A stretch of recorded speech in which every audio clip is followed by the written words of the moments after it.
그날 저물 때에 제자들에게 이르시되 우리가 저편으로 건너가자 하시니 그들이 무리를 떠나 예수를 배에 계신 그대로 모시고 가매 다른 배들도 함께 가더니 큰 광풍이 일어나며 물결이 배에 부딪혀 들어와 배에 가득하게 되었더라. 예수께서는 고물에서 베개를 베고 주무시더니 제자들이 깨우며 이르되 선생님이여 우리가 죽게 된 것을 보지 아니하시나이까 하니 예수께서 깨어 바람을 꾸짖으시며 바다더러 이르시되 잠잠하라 고요하라 하시니 바람이 그치고 아주 잔잔하여지더라. 이에 제자들이 이르시되 어찌하여 이렇게 무서워하느냐 너희가 어찌 믿음이 없느냐 하시니 마지막 절 같이 읽겠습니다. 시작. 그들이 심히 두려워하여 서로 말하되 그가 누구이기에 바람과 바다도 순종하는가 하였더라. 아멘.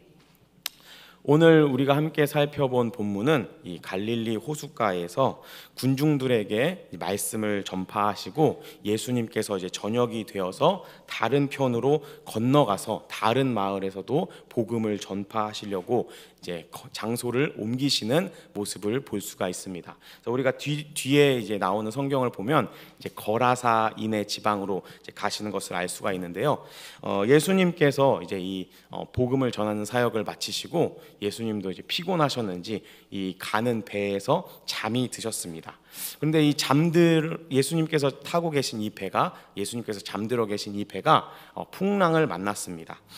갈릴리 바다는 이제 일교차가 굉장히 심하기 때문에 때때로 이렇게 돌풍처럼 큰 바람이 일어나서 배가 흔들리고 이런 일들이 자주 있었습니다. 그리고 예수님의 제자들 중에서 베드로 그리고 안드레, 요한, 야고보 이 제자들은 예수님을 따르기 전에 직업이 어부였기 때문에 나름대로 이 갈릴리 바다, 갈릴리 호수에서 잔뼈가 굵은 뱃사람들이었습니다. 그래서 이 사람들은 아마 이러한 현상이 종종 일어난다는 것을 알고 있었을 것입니다. 그래서 아마 이 예수님이 타신 제자들과 예수님이 타신 배가 풍랑을 만났을 때 이 어부였던 제자들을 중심으로 어떻게든 이 문제를 해결해 보려고 제자들이 막 자신들의 지혜와 경험을 의지하여서 이 문제를 해결하려고 노력을 했을 것입니다.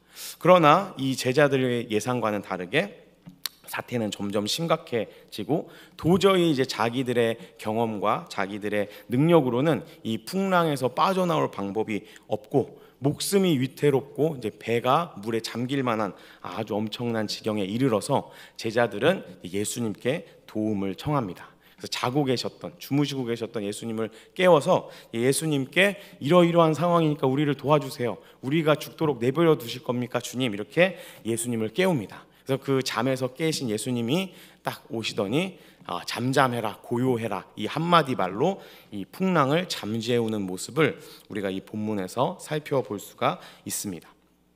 그래서 오늘 우리가 함께 이 본문을 통해서 예수님께서 왜 이 예수님이 탄 배가 풍랑을 만나게 하셨을까? 그리고 그 풍랑 속에서 어떻게 제자들을 도와주셨는지를 한번 같이 나누려고 합니다. 왜 이 예수님께서 타신 배가 풍랑을 만나는지를 알기 위해서는 이 예수님이 이 배를 타고 가시기 전에 어떤 말씀을 전하셨는지를 우리가 주목해 볼 필요가 있습니다. 예수님께서는 제자들과 함께 이 갈릴리 호숫가에서 이 이스라엘 백성들에게 복음을 전하셨는데 어떤 내용을 전하셨냐면 하나님 나라에 대해서 전하셨습니다. 하나님 나라에 대해서 4가지 땅의 비유를 통해서 또 씨앗 비유를 통해서 하나님 나라에 대해서 이스라엘 백성들에게 알려주었습니다. 우리가 예수님을 믿는 것은 하나님 나라에 들어가기 위함이고 우리가 회개해야 하는 이유는 하나님이 통치하시는 하나님의 나라가 가까이 왔기 때문이다 라는 것을 예수님께서는 이 이스라엘 백성들에게 알려주었습니다. 그래서 우리가 오해하지 말아야 할 것은 하나님 나라는 우리가 죽어서 들어가는 그런 나라가 아니라 예수님을 믿는 사람들의 마음속에 이미 시작되어 있고 그 마음에 들어와 있다라는 사실입니다. 그래서 이 예수님을 믿는 믿음으로 시작된 이 하나님의 나라는 마치 씨앗과 같이 작고 초라하게 시작이 됩니다. 그러나 이 씨앗이 자라서 결국에는 풍성하고 아름다운 하나님의 나라의 아름다움과 영광을 보여줄 것입니다. 비록 그 하나님의 나라가 씨앗으로 있을 때는 우리에게 그 하나님의 영광이 잘 보여지지 않고 하나님의 나라가 우리의 삶에 별로 그렇게 영향력이 없는 것 같아 보이지만, 이 작은 씨앗으로 시작된 하나님 나라는 반드시 큰 나무, 풍성한 열매를 맺을 것을 예수님께서 비유를 통하여 이스라엘 백성들에게 알려주었습니다. 씨앗이 씨앗으로 있을 때에는 그 속에 무엇이 있는지 알기가 쉽지 않습니다. 그러나 그 씨앗이 싹이 나고 잎이 나고 꽃이 피고 열매가 맺어서 장성한 나무가 되면 이 작은 씨앗에 새들도 깃들 만한 큰 거목이 된다라는 사실을 우리가 기억해야 합니다. 하나님의 나라 역시도 마찬가지입니다. 하나님의 나라가 처음 우리의 마음밭에 씨앗으로 심겨졌을 때 그것은 별 볼 일 없는 것 같고 나의 삶에 별로 그렇게 크게 영향을 미치지 않는 것 같지만, 그 하나님의 나라가 믿음으로 점점점 자랐을 때 이 하나님의 나라는 분명하고 풍성한 열매로 우리의 삶에 영향을 끼칠 것입니다. 그리고 우리의 삶 가운데 반드시 큰 영향력을 끼치고 하나님이 통치하시는 그런 나라가 나의 삶에 이루어질 것이다라는 것을 예수님께서는 설교를 통하여 이스라엘 백성들에게 알려주었습니다. 이 말을 우리가 알기 쉽게 다시 이야기하면, 하나님 나라는 우리의 실제적인 삶과 연관이 되어 있다는 것입니다. 우리의 일상생활과 하나님의 나라는 동떨어져 있는 것이 아닙니다. 우리의 신앙생활과 우리의 삶이 별로 이렇게 관련이 없는 것이 아닙니다. 우리가 믿음으로 하나님의 나라를 받아들이고 그 하나님의 나라를 받아들였다면 그 하나님의 나라가 우리의 마음속에서 점점 자라나야 하고, 그 자라난 하나님의 나라는 우리의 삶 가운데 분명한 하나님의 영광을 보여줄 것입니다. 작은 씨앗이 큰 나무가 되어서 많은 새들이 깃드는 것처럼 하나님의 나라 역시도 우리의 이 작은 인생 속에서 심겨지고 자라나서 나뿐만이 아니라 내 주변 사람들에게 하나님이 계신 것과 그 하나님의 통치 아래 살아가는 것이 얼마나 복되고 영광스러운 것인지를 반드시 보여주게 된다라는 의미입니다. 이 예수님의 제자들도 마찬가지로 이런 설교를 들으면서, 그래, 나도 이제 예수님을 믿었으니까 우리의 이 마음 속에서 이 하나님의 나라를 이루어 가야겠다, 이제 내 안에서 하나님의 나라를 이루어 가야지라는 그런 다짐과 결심들을 했을 것입니다.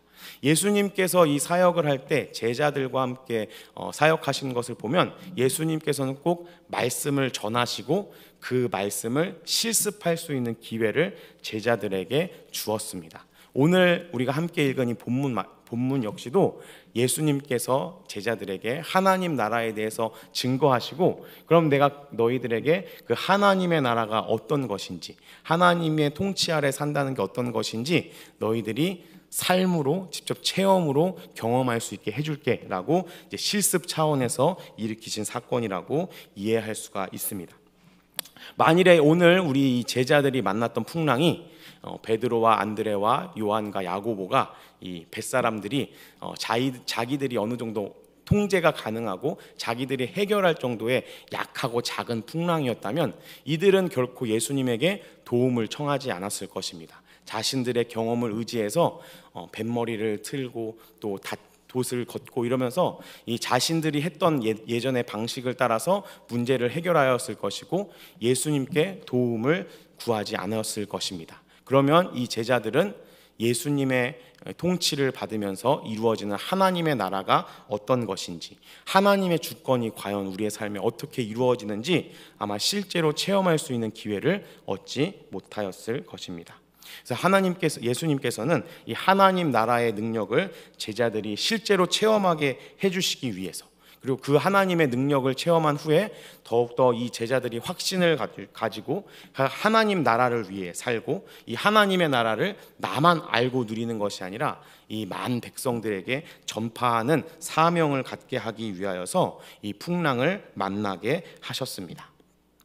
그러나 이 예수님의 의도와는 다르게 이 풍랑을 만났을 때 제자들의 반응은 바로 예수님께 달라와서 예수님 도와주세요라고 예수님을 의지하고 하나님의 통치를 신뢰하는 것이 아니라 이전의 자신들의 경험과 생각을 의지하여서 이 문제를 해결하려고 합니다. 그러다가 그래도 안 되니까 사태가 더 심각해지고 걷잡을 수 없으니까 그제서야 목숨이 위태로워서 예수님을 찾아옵니다. 그리고 예수님께 우리가 이렇게 죽게 되었는데 예수님 우리를 그냥 가만히 내버려 두실 겁니까? 라고 이렇게 예수님께 하소연하는 모습을 우리가 볼 수가 있습니다. 사랑하는 우리 동강교회 성도 여러분, 우리의 삶의 모습도 이 제자들의 삶의 모습과 별반 다르지 않는 것 같습니다.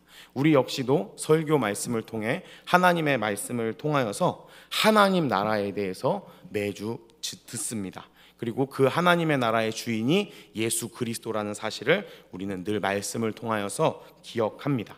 그리고 하나님의 자녀가 되고 이 하나님 예수님께서 우리의 구세주가 된다라는 사실을 믿습니다. 그래서 이 예수님이 다스리시는 하나님의 나라가 나의 삶 가운데에서도 이루어지면 좋겠다라고 그 하나님 나라를 소망하면서 살아갑니다. 그러면서 우리는 이 예수님께서 만들어 놓으신 이 하나님의 나라에 들어와서 이제 더 이상은 세상의 종로로 타지 않고 하나님을 의지하고 나의 인생의 모든 주권을 내가 아니라 하나님께 드리며 그 하나님의 통치와 다스림을 받기를 너무나도 원하고 바랍니다. 그래서 그 나의 삶 가운데 하나님의 통치로 말미암아 하나님의 영광이 드러나기를 간절히 소망하고 그 영광을 다른 사람들에게 함께 보여주어서 하나님이 계시다라는 것을 증거하고 싶습니다. 그런데 우리의 인생의 삶의 현실은 어떻습니까? 우리가 예수님을 믿기는 하지만 우리가 예수님을 믿은 이후에도 우리의 일상생활 속에서는 예수님을 믿기 전과 동일하게 내 능력과 내 경험과 내 판단과 나의 어떠한 이해관계를 의지하여서 문제를 해결하고 인생의 여정을 헤쳐나가려고 하고 있지는 않습니까? 경제적인 문제, 자녀의 문제, 또 직장의 문제, 또 노후 문제, 또 여러 가지 사업의 문제들을 가지고 고민할 때 내가 판단하고 내가 해결하려고 하니까 그렇게 내 노력과 내 의지로 어느 정도 문제가 해결되면 그래도 안심하고 살지만 내 능력을 벗어나는 그런 큰 어려움을 만났을 때에는 이제 내가 더 이상 방법이 없으니까 그제서야 예수님을 찾아오고 그제서야 새벽기도 나오고 그제서야 예배에 나와가지고 하나님 죽게 생겼으니까 도와주십시오. 왜 내가 이렇게 고통 가운데 있는데 나를 돌아보지 않으십니까? 라고 하나님께 원망하고 불평하는 모습이 바로 우리들의 모습이자 지금 우리가 본문에서 본 제자들의 모습입니다. 이런 제자들의 모습을 보고 또 우리의 모습을 보시고 예수님께서는 이렇게 말씀하십니다. 어찌하여 이렇게 무서워하느냐? 너희가 어찌하여 믿음이 없느냐? 하고 안타까워하십니다. 이미 하나님의 나라를 예수님을 믿는 믿음으로 우리가 가졌다면 우리의 삶 가운데 이미 하나님의 나라가 시작되었다는 것을 믿을 수 있습니다. 그리고 그 하나님의 나라는 내가 통치하고 다스리는 곳이 아니라 하나님이 직접 통치하시고 다스리시는 나라입니다. 하나님께서는 이 하나님의 나라를 우리의 인생 가운데 더욱더 풍성하게 누리게 해주시기를 원합니다. 그러나 오늘날을 살고 있는 대다수의 우리 믿음 생활을 하는 사람들은 이 하나님의 나라를 삶 속에서 풀어내는 것보다 삶 속에서는 내 마음대로 내 경험과 생각을 의지하여 살다가 주일날 한번 와서 예배 드리면서만 하나님의 나라를 누리는 것 같습니다. 그냥 이 하나님의 나라를 가슴속에 고이 간직하고 내가 필요할 때 나의 마음의 위로가 필요할 때만 잠깐 꺼내보면서 위안을 삼고 그래 내가 이 하나님의 나라를 바라보며 사는 거지 하고 그냥 마음의 안식만을 누리는 것 같습니다. 평소에는 하나님의 나라와 이렇게 단절되어 살아가다가 큰 어려움을 만났을 때만 하나님께 매달린다면 하나님이 얼마나 섭섭하게 여기실까요? 하나님은 우리의 모든 인생의 순간순간 하나님의 나라를 누리기 원하시고 하나님과 함께 동행하기를 원하시는데 우리가 그 하나님과 너무 단절된 삶을 살아간다면 하나님은 아마 우리에게 섭섭해 하실 겁니다. 아마 이 예수님을 태운 배가 풍랑을 만난 것이 이 제자들이 능히 해결할 수 있는 정도의 작은 풍랑이었다면 이 제자들은 예수님에게 도움을 청하지 않았을 것입니다. 우리 역시도 마찬가지입니다. 하나님께서 왜 때로는 우리의 인생 가운데 우리가 어떻게 해결하지 못하고 우리가 요동하고 흔들리고 생명의 위협을 받을 때까지 이런 큰 풍랑을 허락하시는가? 하나님의 주권을 우리가 체험하게 해주시기 위해서입니다. 우리의 능력과 우리의 경험과 지혜와 판단과 생각을 넘어서는 하나님의 위대한 주권을 우리의 삶 가운데 보여주시기 위하기 때문입니다. 하나님의 나라는 우리의 삶 가운데 결코 종교 생활로 또 마음의 안식을 얻는 도구로만 전락할 수 없는 이유가 바로 여기에 있습니다. 하나님의 나라는 실제이며 하나님의 나라는 강력합니다. 해결할 수 없는, 능치 못할 일이 없는 하나님의 나라를 우리도 사모하고 이렇게 종교 생활하면서 누리는 것으로 끝나는 것이 아니라 우리의 일상생활 가운데 누려야 할 줄로 믿습니다. 이 하나님의 나라 안에서만 우리는 진정한 행복을 맛볼 수 있고, 이 하나님의 나라를 누려야만 믿음이 얼마나 대단한 것이고 하나님의 백성이 되는 게 얼마나 존귀한 일이고 하나님의 자녀로 살아가는 것이 얼마나 값진 인생인지를 우리는 깨달을 수 있습니다.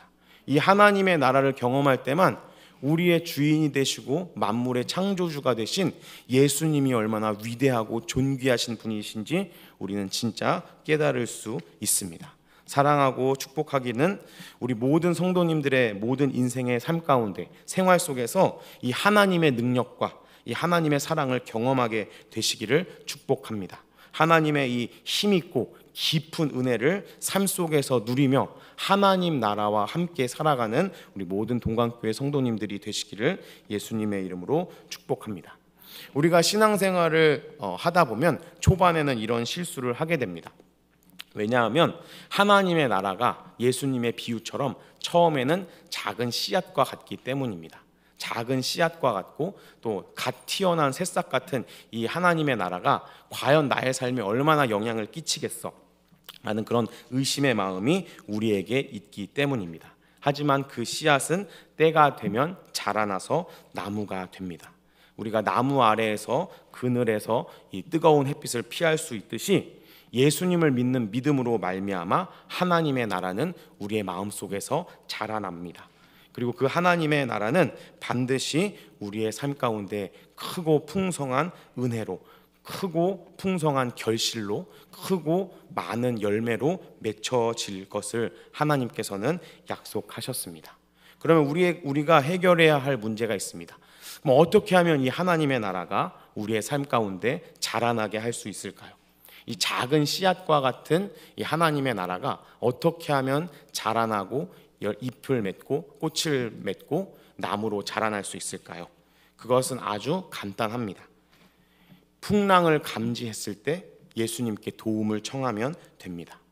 제자들이 자기들이 할 수 있는 것을 다 해보고 그 다음에 예수님께 도움을 청한 것이 아니라 바로 예수님께 도움을 청했다면 아마 더 빨리 풍랑이 잠잠해질 것이었을 것입니다.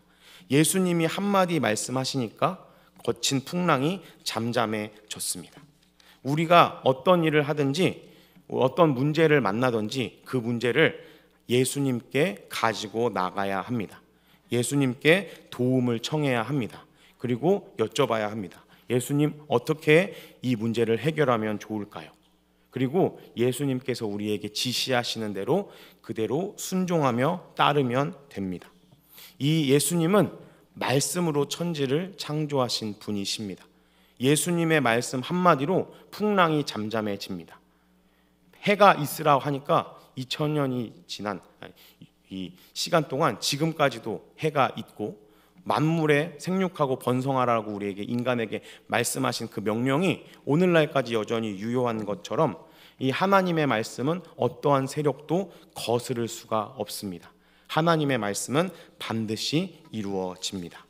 이런 이 예수님을 나의 창조주로 믿고 내 인생의 주인으로 믿고 나의 삶의 모든 문제가 예수님 손 안에 있음을 믿으면서 예수님이 나의 인생을 이끌어 주시기를 바라고 예수님의 도움을 청하며 살아갈 때 우리는 이 하나님의 나라가 우리의 삶 속에서 점점 자라나는 것을 보게 될 것입니다.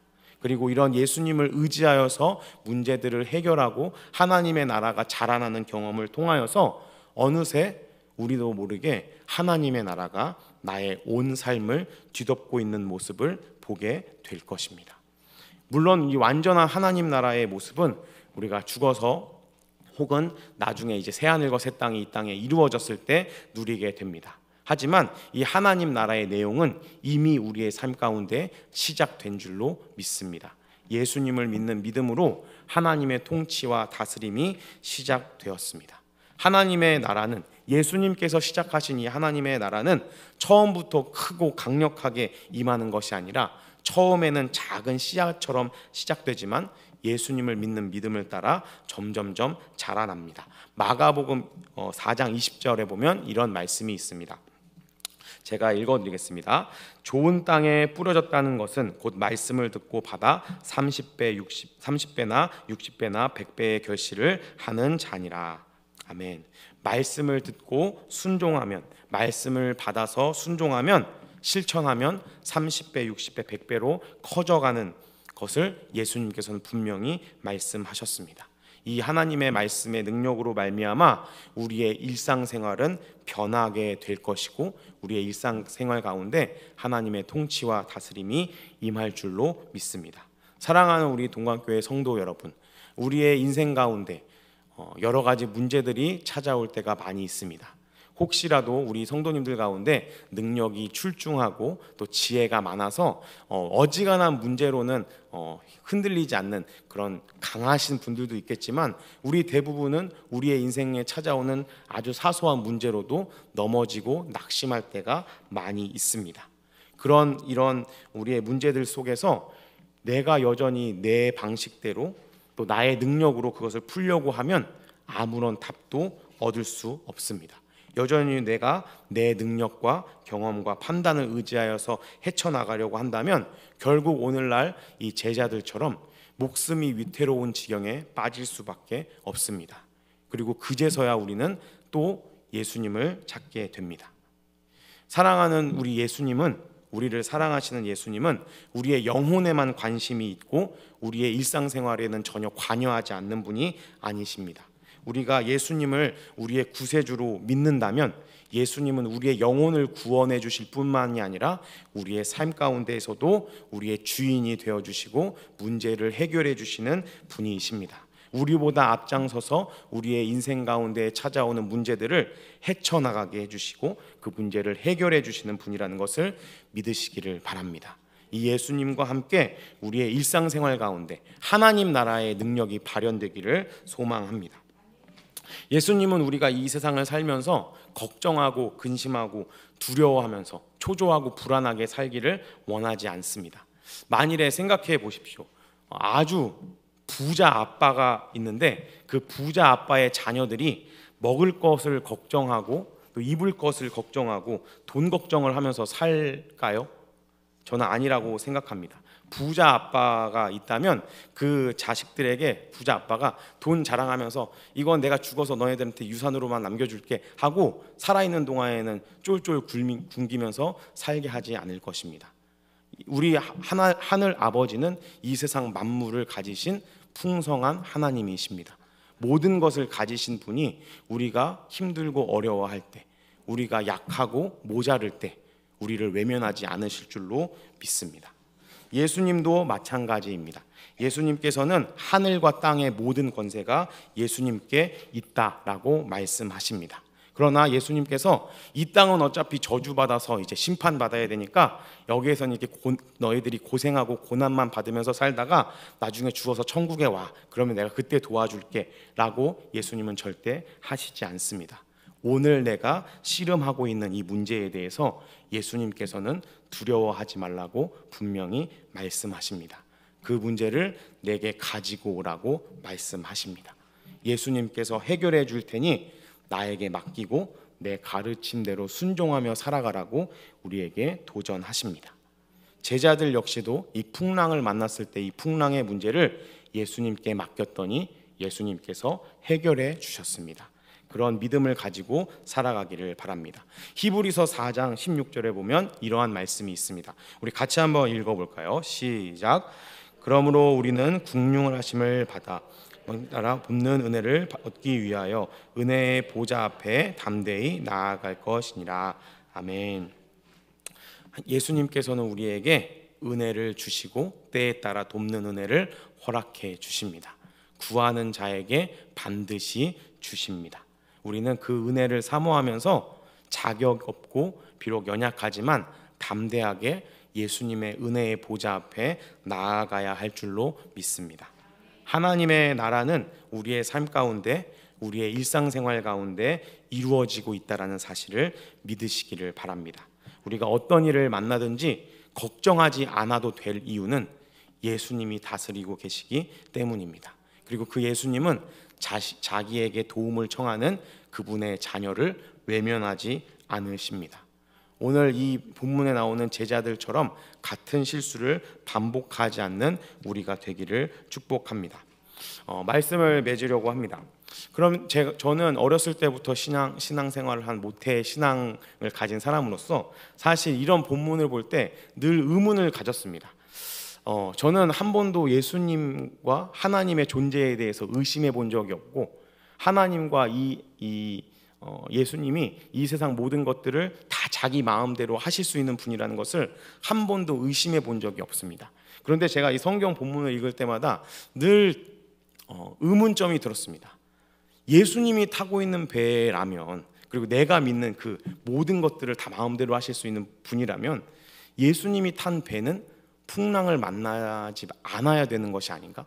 풍랑이 오더라도 저기 예수님이 타고 있네 하고 풍랑이 자기 마음대로 비켜나가고, 풍랑이 오다가도 그 예수님이 타고 있다는 것을 보고선 그 배 앞에 싹 없어져 가지고 그 배는 그 풍랑을 그냥 잔잔하게 헤쳐나가야 되는 것이 아닌가라고 생각을 하였습니다. 왜 예수님이 탄 배도 이렇게 풍랑을 만나게 될까요? 제가 요즘 들어서 깨닫는 것은 예수님께서 이 세상의 주인이라는 것을 우리에게 보여주시려고 그러는구나 라고 생각이 듭니다. 사랑하는 우리 성도 여러분, 우리가 왜 매주 예배를 드릴까요? 예배 한 번만 드리고 예수님 믿어서 하나님의 자녀가 되면 사실 신앙생활은 끝나는 건데 왜 우리는 매주 모여서 예배를 드릴까요? 예배는 하나님의 구원의 약속을 다시 한번 생각하고 다시 한번 그 하나님의 약속을 갱신하는 행위입니다. 하나님께서 나를 하나님의 나라까지 인도해 주실 거다라는 그 사실을 다시 한번 기억하는 행위가 예배입니다. 마찬가지로 예수님께서 탄 배가 왜 풍랑을 만날까요? 예수님을 주인으로 인정한 우리들에게도 왜 문제가 자꾸 찾아올까요? 그런 문제들을 통해서 인간은 자꾸 까먹고 내 마음대로 예수님 없이, 하나님 없이 살기를 기뻐하고 편애하기 때문에 그런 문제들을 통해서 우리에게 너의 인생의 주인은 네가 아니고 나야 라는 것을 예수님께서 알려주시기 위해서라고 생각합니다. 사랑하는 우리 동강교회 성도 여러분, 우리의 인생 가운데 문제들이 찾아올 때 오히려 기뻐할 수 있는 이유가 여기 있습니다. 하나님께서는 지금 나의 인생에 관심이 있으신 것이고 지금 다른 누구가 아니라 나에게 하나님의 나라를 보여주고 내가 너의 삶을 다스리고 있어 라는 것을 보여주시기 위해 우리에게 그러한 문제들을 허락하시는 줄로 믿습니다. 그러므로 고난 중에 기뻐하십시오. 문제를 만났을 때 감사하십시오. 하나님이 우리를 생각하고 계시고 하나님께서 우리를 눈여겨보시고 있다라는 증거인 줄로 믿습니다. 그 하나님의 나라가 우리 모든 동강교회 성도님들의 삶 가운데 가득가득 이루어져서 예수님의 말씀처럼 30배, 60배, 100배의 풍성한 결실이 맺히기를 예수님의 이름으로 축복합니다.